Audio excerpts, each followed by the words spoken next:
The air inside the Kremlin was heavy, thick with incense, fear, and the echo of madness. Under the flickering candlelight, Tsar Ivan IV, known to history as Ivan the Terrible, stood trembling. His hand, still wet with blood, hovered over the motionless body of his son. "I have killed my heir," he whispered, his voice cracking under the weight of horror. This was no battle, no assassination. It was the moment a father murdered his own blood. Before we continue, remember to subscribe for more forgotten tragedies that changed the course of empires.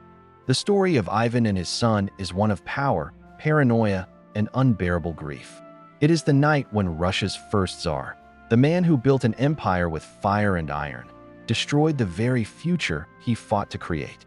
Yet behind the title, Terrible, lies a man consumed by his demons, scarred by betrayal, haunted by God, and driven by a rage so deep it drowned reason itself. To understand how a father could raise his hand against his heir, we must first walk into the world of Ivan's court, a palace of cruelty, shadow, and suspicion. Every corner whispered with plots. Every face could hide a traitor.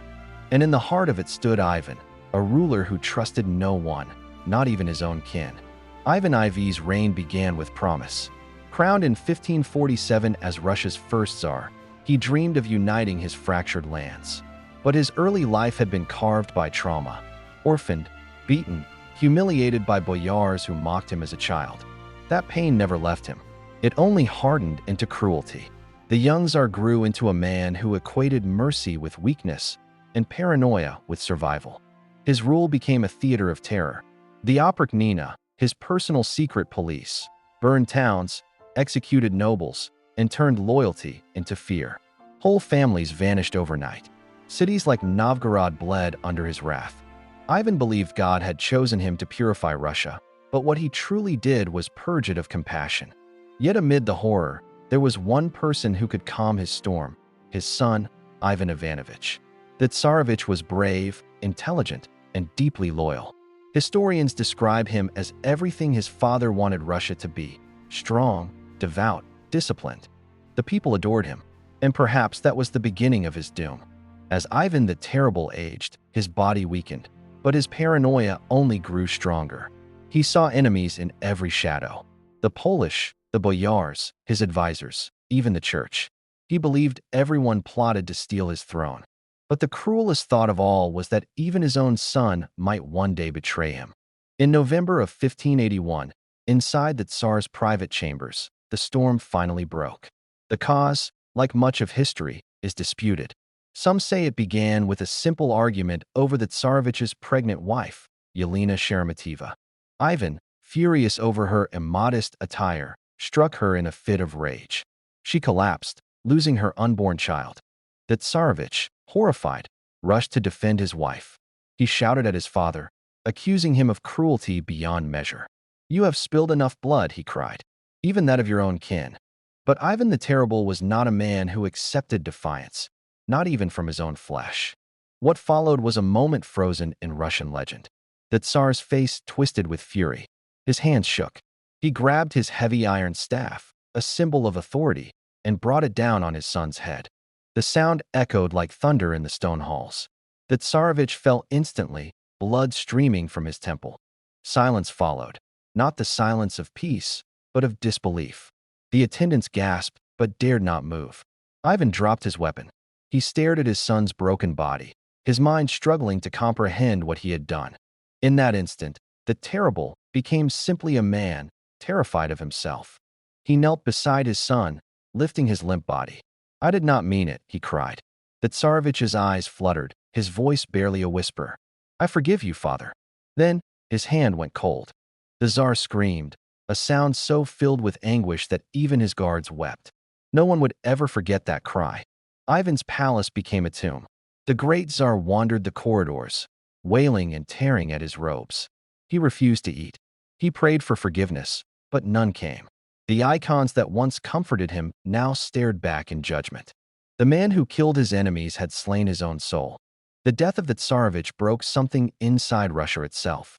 The people mourned not only a prince, but the hope of a gentler future.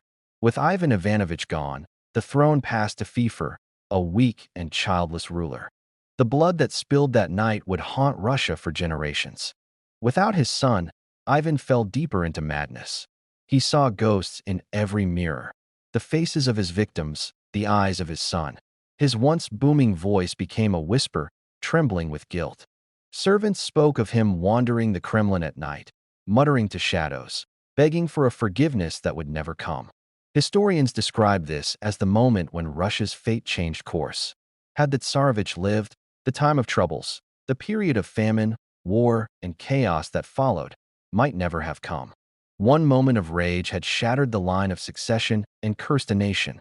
Ivan's death 6 years later was as strange as his life. He collapsed during a game of chess, his face turning pale, his eyes fixed on something unseen. Some say he saw the spirit of his son. Others believe he finally faced the god he had betrayed. Either way, the terrible Tsar died alone, just as he had lived. For centuries, artists and writers have tried to capture that moment. Father and son, blood and forgiveness. The most famous is Ilya Repin's haunting painting, Ivan the Terrible and his son Ivan on November 16, 1581. It shows the Tsar clutching his dying heir, eyes wide with horror, hands trembling with love and despair. It is Russia's grief, frozen in time. Look closely at that painting, the candlelight glinting off the blood, the father's tears merging with it.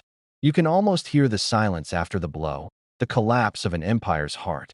Repin didn't just paint a crime. He painted a curse, the moment mercy died in Moscow.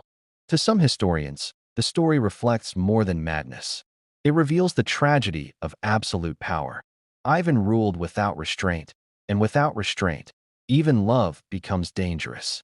His crown was forged from fear, and fear always devours its maker. But there are others who whisper doubts. Some claim the murder was exaggerated, that it was later propaganda to blacken Ivan's legacy. There are no official records, only letters, memories, and art. Yet the story endures because it feels true. It explains the shadow that fell across Russia, a shadow born of guilt and grief. In every version, one truth remains. Ivan loved his son, but love in the hands of a tyrant is a double-edged blade. It can protect, or it can destroy. That night, it did both. The Kremlin walls have seen countless coronations and executions since, but none so personal, none so human. The echo of Ivan's cry still lingers in the stones, the sound of a man realizing he had become the monster his enemies claimed he was. Today, scholars debate whether Ivan was truly insane or simply the product of a brutal age. He was a man raised in chaos, ruling through terror, believing himself God's instrument. Yet even he could not escape the most human of fates, to destroy what he loved most. The legend of Ivan and his son serves as a warning that power without conscience consumes all, father, son, and nation alike. It is a reminder that the line between strength and cruelty is thinner than blood. The Tsarevich's death marked the end of an era. Russia would endure famine, invasions, and civil strife. The Romanovs would one day rise, but the wound left by that iron staff never healed. Every czar who followed walked in its shadow. To the Russian people, Ivan remains both hero and monster, the founder of an empire and the destroyer of his own lineage. His name evokes awe and terror in equal measure, like a saint who became a demon. Perhaps that is the true tragedy of Ivan the Terrible. Not that he killed his son, but that in doing so, he proved no man, however mighty, can conquer his own darkness.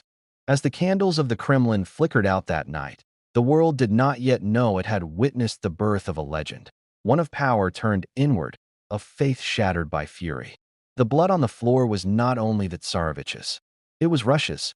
If you were standing there, watching father and son in their final embrace, what would you have seen? A monster? A man? Or both? Tell us in the comments below. Don't forget to like, subscribe, and share this story with someone who still believes history is written only in glory. Because sometimes it's written in blood.